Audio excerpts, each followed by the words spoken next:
You didn't notice, did you? You didn't notice when you pretended to be asleep in the car just to have your mother carry you up to bed for the last time. You didn't notice when you ran to the door and yelled "Daddy's home" after work and he picked you up and spun you around for the last time. You didn't notice when the rain washed away your chalk drawings on the sidewalk and you never went back out there to color hopscotch again. You didn't notice that when you dried off after you danced in the rain and jumped in the puddles, you started caring about makeup and hair getting ruined and you never went back out. You didn't notice that you hung up those plastic play phones and never opened it again. You had a real one now and it was not a toy but an addiction. You didn't notice that you put on your shoes after playing in the ball pits and you never took them off again. You didn't notice when you ate ice cream for the last time without counting calories in your head. You didn't notice when you had your last fight with your sister about who got the passenger seat before you started arguing about who got to drive the car.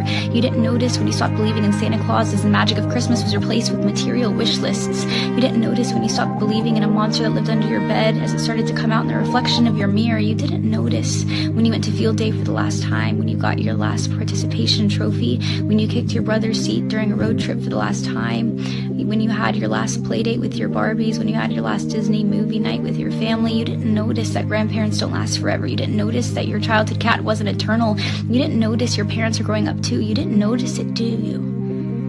You didn't notice that you grew up, but you notice it now, don't you? You notice it every time you look in the mirror and you were shocked because your reflection doesn't look familiar. You look older, you look tired, you look like it's been centuries since you let your imagination run wild. You look like you don't even remember what it's like to be a child, and you notice that every time you look back at pictures and you notice how you were at the age that little you was always wishing for, and you notice how you never thought you would make it this far. Adulthood was as fantasy as the games you would play, but here you are, and you notice it now, don't you? The time goes by too fast.